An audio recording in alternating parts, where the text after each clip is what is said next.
O que me veio aqui é que o cara que fica milionário, a mulher que fica milionária, ele é como um carro que é abastecido com combustível diferente. Então, assim, o combustível de quem fica milionário é diferente. É a mesma pessoa, mas ele é abastecido com combustível diferente. E eu acho que quem fica milionário no Brasil é alguém que é abastecido com ódio, raiva ou uma obsessão e muito tesão, assim, por alguma coisa. Eu acho que essa pessoa fica rica. As outras pessoas, na minha opinião, elas têm muito mais dificuldade de atingir algum resultado muito diferente. Por quê? Porque se a gente for olhar sob a ótica de uma pirâmide financeira no Brasil ou no mundo, você sempre vai ver que no topo da pirâmide você tem poucas pessoas muito ricas e você tem uma base da pirâmide com muita gente que não tem um grande patrimônio. O que a gente enxerga numa pirâmide dessa? A gente vê que a minoria vai chegar num grande resultado, mas a maioria pensa da mesma forma. Então, para essa pessoa ter um resultado diferente das outras, ela vai ter que fazer alguma coisa diferente das outras. E para ela fazer alguma coisa diferente das outras, ela vai ter que se fazer perguntas diferentes das outras. E ela vai ter que criar afirmações também diferentes das outras. Então, para mim, quem de alguma forma fica milionário é quem faz a segunda pergunta. A primeira pergunta é a que todo mundo faz. Agora, a segunda pergunta é a que pouca gente faz. Então, a segunda pergunta seria esse segundo grau de pensamento, mas talvez de uma forma menos filosófica e muito mais instintiva. Porque quando o Flávio falou do cara que sofre bullying ou tem algum pensamento diferente, eu também, as pessoas que eu conheço que são ricas, elas têm um probleminha, cara.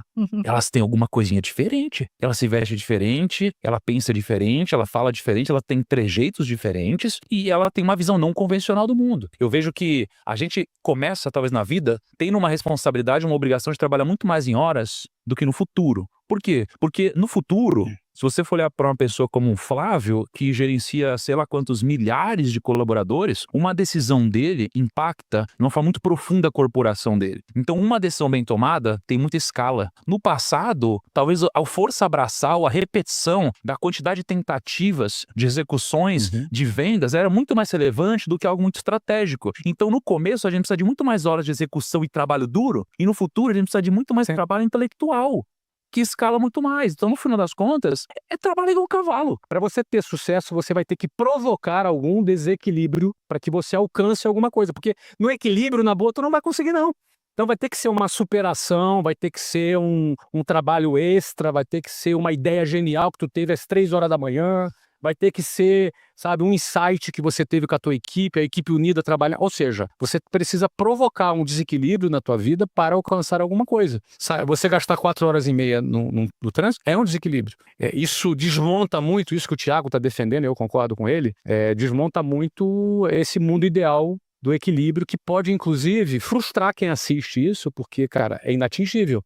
É inatingível, né? A pessoa que constrói patrimônio ao longo da vida, ela tá pensando em mais do que, cara, vou fazer um negocinho aqui e vou ganhar um dinheiro.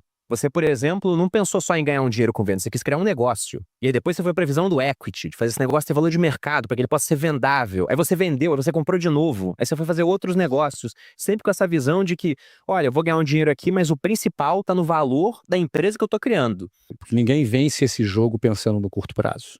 Mas existe aqui alguns aspectos do pensar em longo prazo que eu diria para você que, se o cara não estiver atento, ele pode fazer tudo certo com o dinheiro dele, pensar no longo prazo com o dinheiro dele, mas ele se ferrar. Por exemplo, uma boa fórmula para ficar pobre: divórcio. Para ficar muito pobre, o segundo divórcio.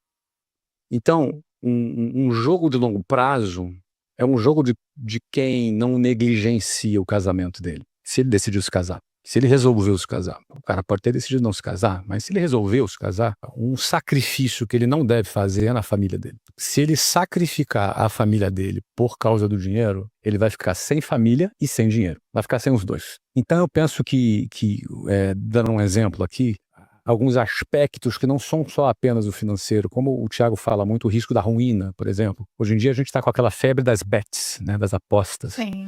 O que eu recebo de mensagem de mulheres desesperadas falando que o marido está devendo para agiota por causa de aposta é imenso. Toda caixinha que eu abro tem alguma coisa, alguém se lamentando muito, o que fazer agora que eu estou devendo tanto, etc. Tá. Se o cara vai para o caminho da aposta, cara, não basta o cara ser brilhante para ganhar dinheiro e ser um bom gestor do dinheiro dele, se do outro lado ele vai cair no vício, ele vai cair na droga, ele vai cair em negligenciar a família dele. Então, eu não estou nem defendendo o aspecto moral dessas questões, estou defendendo o aspecto financeiro dessas questões. Pragmático. Não é? Cuide bem da sua família.